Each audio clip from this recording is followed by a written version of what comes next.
Hello friends, कैसे हैं आप सब। उम्मीद है कि बिल्कुल ठीक ठाक होंगे। फ्रेंड्स, एक और नई जानकारी के साथ हो गई हूँ आपके सामने हाजिर। फ्रेंड्स, आज हम बात करेंगे मिश्री की। तो मिश्री जो होती है ना, वो चीनी से बिल्कुल अलग होती है। फ्रेंड्स, इसका स्वाद चीनी से बिल्कुल अलग होता है। मीठी होती है लेकिन बहुत ही कम होती है चीनी के मुकाबले। बनती ये दोनों मतलब चीनी और मिश्री दोनों ही गन्ने के रस से बनती है। तरीका इसका अलग है। मिश्री अनरिफाइंड होती है और चीनी रिफाइंड। मिश्री की तासीर फ्रेंड्स ठंडी होती है और मिश्री को बनाने का तरीका भी बहुत ही अलग है, वो भी मैं आपको बताऊंगी। देखिए, एक तो छोटे क्रिस्टल वाली होती है जो हम खाना खाने जाते हैं तो हम माउथ फ्रेशनर के रूप में इसका इस्तेमाल करते हैं, और एक थोड़े बड़े क्रिस्टल वाली होती है। लेकिन जो सही होती है वो होती है धागे वाली मिश्री, जिसके अंदर धागा लगा होता है ना, समझ लीजिए वही मिश्री बेस्ट है। तो जिसमें आपको छोटे छोटे क्रिस्टल दिखाई दे रहे हैं या थोड़ा बड़ा क्रिस्टल दिखाई दे रहा है, वो मिश्री आप मत खाइएगा, उसका सेवन मत कीजिएगा, क्योंकि वो आपको नुकसान भी कर सकती है। तो धागे वाली मिश्री का ही आप इस्तेमाल कीजिए, आपके लिए बिल्कुल सही है। चीनी के मुकाबले बिल्कुल ठीक है। तो देखिए, ना आपको छोटी क्रिस्टल वाली मिश्री का इस्तेमाल करना है और ना ही बड़ी वाली। तो ये तो हो गई दोनों साइड पर।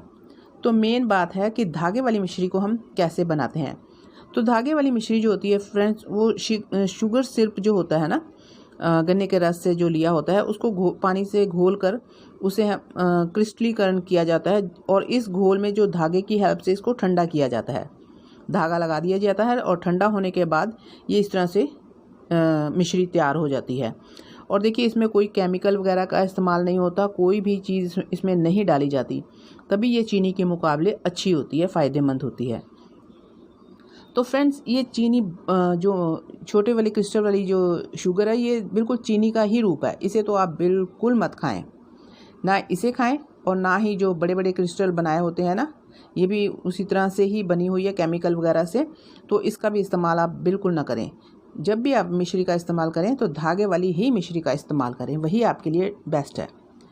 तो फ्रेंड्स, ये जो मिश्री होती है ना, ये हमारे कई बीमारियों को भी बिल्कुल ठीक करने में सहायक होती है। देखिए, धागे वाली मिश्री ना, ये इस तरह से धागा लगा हुआ होता है, आप देख रहे हैं ना। और जब भी आप इसका इस्तेमाल करें ना, इसको पहले से ही अच्छी तरह से क्रश कर लीजिए, धागा को निकाल दीजिए और मिक्सी जार में डालकर आप इसका पाउडर बना लीजिए, यानी कि पाउडर फॉर्म में रखिए। जब भी आपको इस्तेमाल करना है ना, तो पाउडर फॉर्म को ही आप इस्तेमाल कीजिए। फ्रेंड्स, अब धागे वाली मिश्री को कैसे इस्तेमाल करना है। देखिए, ये हमारी कई बीमारियों को भी दूर करती है। अब जिसको स्ट्रेस रहती है, चिंता रहती है, तो उसे क्या करना है, इसे खाना है। फ्रेंड्स, इसे खाने से क्या होता है कि एक मुंह में ना स्वाद सा आता है, आनंद सा मिलता है। तो इसके सेवन करने से ही स्ट्रेस दूर हो जाती है, मतलब इतने गुणकारी है ये। ब्लड शुगर को कंट्रोल करने में भी ये बहुत ही ज़्यादा सहायक है। फ्रेंड्स, धागे वाली मिश्री चीनी के मुकाबले कम ग्लाइसेमिक इंडेक्स होता है इसमें, और यानी कि हमारे खून में शुगर के लेवल को नियंत्रित रखती है। हमारे स्किन के लिए भी ये बहुत बेस्ट है। और बच्चों की कई बार होता है ना, गर्मियों में नकसीर फूट जाती है, नाक से खून बहने लग जाता है, तब भी ये मिश्री बहुत काम आती है। फ्रेंड्स, पानी में घोल कर मिश्री का पाउडर आप बच्चों को पिला देंगे ना, तो उसी समय खून बहना बंद हो जाता है। या आप सिर में पानी भी डालेंगे ना, तब भी खून नाक से आना बंद हो जाता है। बहुत ही फ़ायदेमंद है फ्रेंड्स ये मिश्री, धागे वाली मिश्री। अब कई लोगों के मुंह से इतनी बदबू आती है फ्रेंड्स, वो खुद बहुत परेशान होते हैं। किसी के पास खड़े होने से भी डरते हैं कि हम उनके पास खड़े होंगे तो वो ना कह दें कि तुम्हारे मुंह से बदबू आ रही है। कोई चिंता की बात नहीं है। आपको सिर्फ करना क्या है, थोड़ी सी मिश्री लें और थोड़ा सा सौंफ लें, उसका सेवन स्टार्ट कर दें। कुछ ही हफ्तों के बाद आपको खुद ब खुद पता लग जाएगा कि आपके मुंह से स्मेल बिल्कुल ख़त्म हो गई, बिल्कुल भी स्मेल नहीं आएगी। और ये जो मिश्री, जो मैंने आपको दोनों मिश्री दिखाई है ना, इनको तो आप बिल्कुल साइड पर कर दीजिए।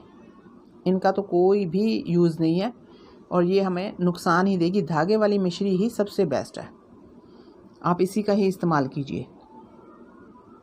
देखिए, डायबिटीज़ पेशेंट को भी ना मिश्री का इस्तेमाल नहीं करना। कई बार कई लोग कहते हैं कि हम मिश्री खा लें, तो देखिए शुगर तो इसमें होती है, तो ना आपको चीनी खानी है ना आपको मिश्री खानी है। अगर खानी भी है ना, तो बहुत कम, उचित मात्रा में, बस इससे ज़्यादा नहीं। तो इसमें काफ़ी गुण है धागे वाली मिश्री में।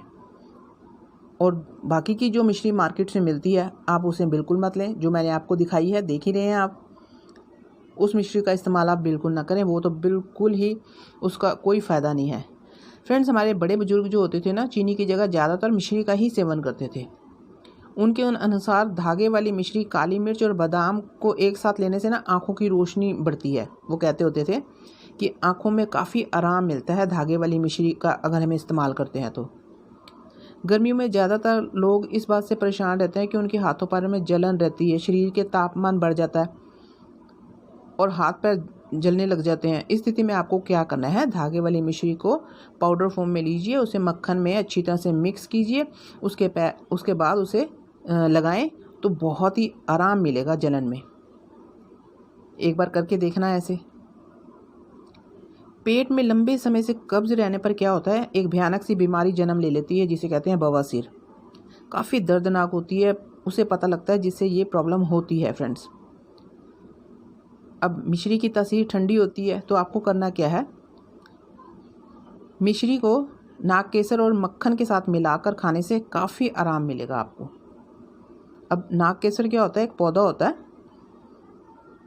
उसके बीज से पाउडर, मतलब बीजों का पाउडर बनाते हैं, तो उस पाउडर को आपको मिक्स करना है।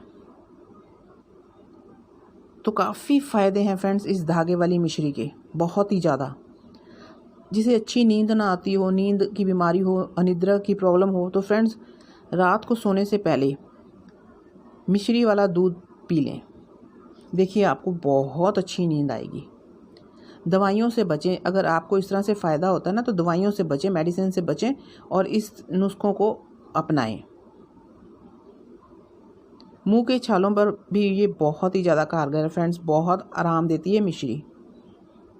अगर मुंह में छाले हो ना तो इलायची और मिश्री को मिक्स करके खाएं, मुंह के छालों पर बहुत आराम आएगा। तो फ्रेंड्स ये मिश्री हमें बहुत ही ज़्यादा फ़ायदा करती है। अब देखिए, खाना खाने के बाद अगर हम मिश्री और सौंफ लेते हैं, हम बाहर खाना खाते हैं, मिश्री और सौंफ हम ज़रूर खाते हैं, उससे क्या होता है, पाचन प्रक्रिया में जो ना सुधार आता है, बहुत ही ज़बरदस्त फ़ायदेमंद है ना हमारे लिए। डाइजेस्टिव गुण इसमें काफ़ी भरपूर मात्रा में है, जिसे खाने से एकदम से हमारा जो भोजन है वो बिल्कुल पच जाता है, प्रॉब्लम नहीं आती, अपच नहीं होता है। यानी कि पेट से सभी संबंधित जो प्रॉब्लम्स हमें होती हैं ना, अगर हम मिश्री का सेवन नित्य करते हैं तो बहुत ही फ़ायदा होता है। लेकिन फ्रेंड्स मैं आपको बताऊं, देखिए शुगर तो इसमें भी होती है, तो आपको ज़्यादा इस्तेमाल नहीं करना है, उचित मात्रा में इस्तेमाल करना है। अगर ज़्यादा इस्तेमाल करेंगे तो नुकसान भी हो सकते हैं।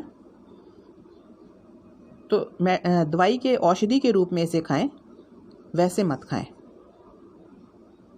तो धागे वाली मिश्री ही बेस्ट है फ्रेंड्स, आप इसका इस्तेमाल कर सकते हैं। तो कैसी लगी आपको मेरी जानकारी? अगर अच्छी लगी है तो प्लीज़ लाइक कीजिए, ज़्यादा से ज़्यादा शेयर कीजिए और मेरे चैनल को ज़रूर सब्सक्राइब कीजिए। फिर मिलती हूँ दोस्तों एक और नई जानकारी के साथ।